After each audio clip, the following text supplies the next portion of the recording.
Professor doctor Mahipal Sachdev, chairman and medical director centre for site group of I hospitals. आज आपसे बात करूंगा बच्चों की आंखों के बारे में। कई बार हमें देखा जाता है कि बच्चे जो है वो आंख को ऐसे टेढ़ा करके देखते हैं या आंख को स्क्वीज करते हैं, या एक आंख जो है उनकी पूरी तरह मूव नहीं करती है, या मूव करती है तो उसके साथ पलक ऊपर नीचे होती है। तो हम उसका अक्सर नज़रअंदाज कर देते हैं। बट नॉर्मली ये जो सिम्टम्स या लक्षण होते हैं ये होते हैं कि बच्चे को एक आंख में कमज़ोरी है या एक आंख में भेंगापन है, जिसको हम आमतौर पे स्क्विंट कहते हैं। तो स्क्विंट की ये बीमारी हो सकती है। स्क्विंट कई बार दोनों आंख के, अगर दोनों आंख का नंबर भिन्न भिन्न हो तो उसके अंदर एक आंख सप्रेस हो जाती है और वो पोजीशन ऑफ रेस्ट में चली जाती है, तो उससे भेंगापन आ जाता है। भेंगापन देखने में सिर्फ खराब नहीं होता, यानी कि कॉस्मेटिक चीज नहीं है, मगर उसमें बच्चे को अगर ये शुरू से स्क्विंट है या दोनों आंख में से नंबर की कमी है, तो वो जो एक आंख है जिसमें कि नंबर उसका ज्यादा है और बच्चे को कम दिख रहा है, या जिस आंख में स्क्विंट है वो आंख लेजी आई बन जाती है, यानी जिसको हम एम्ब्लायोपिया कहते हैं। तो वो जो आंख है वो एक तरह से आप समझिए जैसे कार में स्टेपनी होती है, तो दोनों आंख का संतुलन या दोनों आंख का बिनोकुलर विजन नहीं डेवलप होता और एक आंख की विजन सप्रेस हो जाती है, क्योंकि ब्रेन को जब दो आंखों से अलग अलग दृश्य जाते हैं तो वो उसको फ्यूज नहीं कर सकता, यानी कि दो इमेजेस सो डिस्परेट होती हैं कि उसको ब्रेन जो है वो फ्यूज नहीं कर सकता।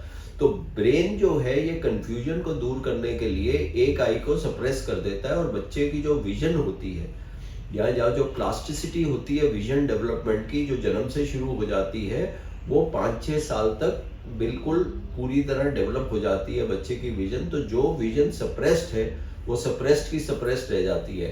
अनफॉर्चुनेटली ये जो लेजी आई है या एम्ब्लायोपिक आई है, ये बच्चे को आगे जाके एक्टिविटीज में नहीं एक्टिविटीज वो अच्छी तरह नहीं कर सकता जिसमें डेप्थ परसेप्शन की जरूरत होती है, और आगे कई जॉब्स के लिए भी वो व्यक्ति को अगर बिनोकुलर विजन नहीं है तो वो अनफिट हो जाता है।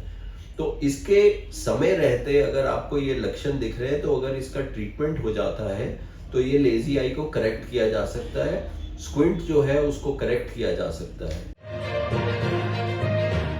देखिए जितनी जल्दी ये कैच होगा उतना अच्छा है, क्योंकि जैसे मैंने बताया 5-6 साल की उम्र तक आई में प्लास्टिसिटी विजन की डेवलपमेंट की होती है, यानी कि विजन डेवलप हो रही होती है।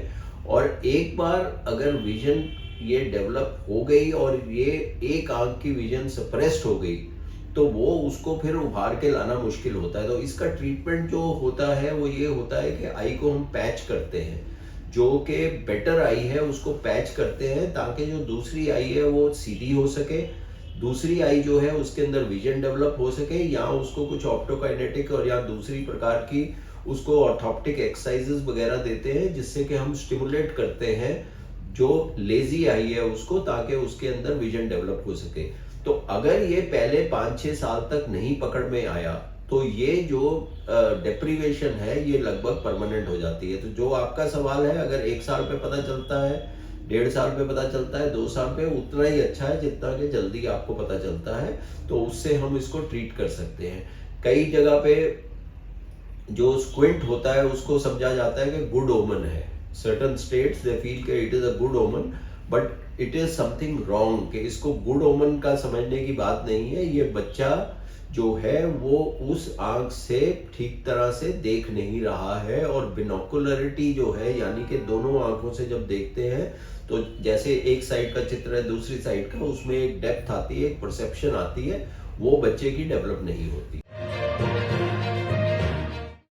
जो बच्चा पढ़ने के टाइम है, एक तो उसको पढ़ने के बाद उसको स्ट्रेन होता है, उसको सर में दर्द होती है, बच्चा पढ़ने से कतराता है। दूसरा ये है कि बच्चा ऐसे टेढ़ा करके या आंख को करके एक पर्टिकुलर आई को प्रेफरेंशियली उसको यूज करता है। दूसरा, कई बार दूर देखने से या पास पढ़ने से जो स्क्विंट है वो अपरेंट हो जाता है, which may not be apparent otherwise. तो अगर आप देख रहे हैं कि बच्चा पढ़ रहा है और पढ़ते पढ़ते उसकी एक आंख अंदर की तरफ जा रही है, तो उसका मतलब लक्षण ये है कि उसको स्क्विंट हो रहा है। और आमतौर पे ये बच्चे को अगर हम नंबर टेस्ट करें तो उसके प्लस के पावर के नंबर की जरूरत होती है। तो अगर कई बार नंबर देने से ही ये स्क्विंट खत्म हो जाता है, जिसको हम अकोमोडेटिव कहते हैं। तो ये अकोमोडेशन को अगर हम रिलैक्स कर दें by giving the full power, तो ये स्क्विंट खत्म हो जाता है। सबसे पहला प्रोसीजर ये है कि जब बच्चे का हमें पता चले कि स्क्विंट है, तो सबसे पहले उसको हम साइक्लोप्लीजिया से, यानी कि पुतली को फैला के एट्रोपिन से या होम एट्रोपिन से डायलेट करके उसके बाद नंबर चेक करते हैं। नंबर आमतौर पे बच्चों में जो ऐसे स्क्विंट कर रहे होते हैं उसमें निकलता है। अगर हम बच्चे को ये नंबर दें या चश्मा, बच्चा जो है, हम सोचते हैं कि बच्चे को चश्मा लग गया, माँ बाप बड़े इमोशनल हो जाते हैं उस बात पे, बट चश्मा वो बच्चा बहुत अच्छी तरह एक्सेप्ट कर लेता है। अगर नंबर है तो बच्चा बहुत जल्दी उसको अडेप्ट कर लेता है। तो सबसे पहले देखते हैं कि चश्मे की जरूरत है कि नहीं है, और अगर चश्मे की जरूरत है तो बच्चे को चश्मा दिया जाएगा। उसके बाद पैचिंग की जाती है, ताकि अगर स्क्विंट है वो ऑल्टरनेटिंग कर दे, मतलब कि एक आंख की जगह वो दोनों आंख बराबर आ जाए, तो पैचिंग करनी होती है जो बेटर आएगी। तो नॉर्मली एज के हिसाब से 2 घंटे, 4 घंटे, 6 घंटे जब बच्चा स्कूल से आए या अदरवाइज उसको हम पैचिंग करते हैं। तीसरा मैंने जैसे बोला, स्टिमुलेशन देते हैं। और ये सारी चीज़ों के बाद भी अगर स्क्विंट या लेजी आई रहती है, तो स्क्विंट के लिए फिर सर्जरी करनी पड़ती है उसको अलाइन करने के लिए। जो आंख है उसके 6 मसल्स होते हैं, तो वो ऊपर नीचे बाएं दाएं रोटेशन कर सकते हैं। तो एक आंख और दूसरी आंख की आपस में सिमेट्राइजेशन करने के लिए वो मसल्स को या तो हम स्ट्रेंथन करते हैं या लूजन करते हैं। एक आंख में कर सकते हैं या दोनों आंख में कर सकते हैं, ताकि आई में सिमेट्राइजेशन हो और बिनोकुलरिटी वापस आए।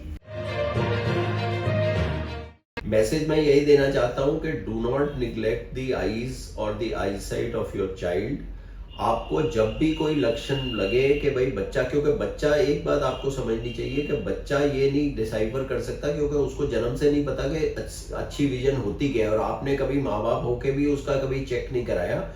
तो जब भी आपको लगे कि बच्चे को कोई सिम्टम्स हो रहे हैं, या बच्चा पढ़ाई में पीछे हो रहा है, या सर दर्द की बात कर रहा है, या अवॉइड कर रहा है पढ़ना, या उसकी आई में स्क्विंटिंग है, या प्रेफरेंशियली वो एक आई यूज करता है, तो इमीडिएटली उसको आई स्पेशलिस्ट के पास ले जाना चाहिए। और वैसे भी मैं ये मैसेज देना चाहता हूं कि at birth, at 1 year, before going to school and every year subsequently बच्चे की आई टेस्ट होनी चाहिए। हमारे चैनल आई ऑफ ट्रुथ को सब्सक्राइब कीजिए YouTube पर, इसे फॉलो कीजिए Facebook पर, Instagram पर, Twitter पर और कू पर। हमारे चैनल के बारे में फीडबैक देने के लिए हमें मेल कीजिए ioftruth.6@gmail.com पर।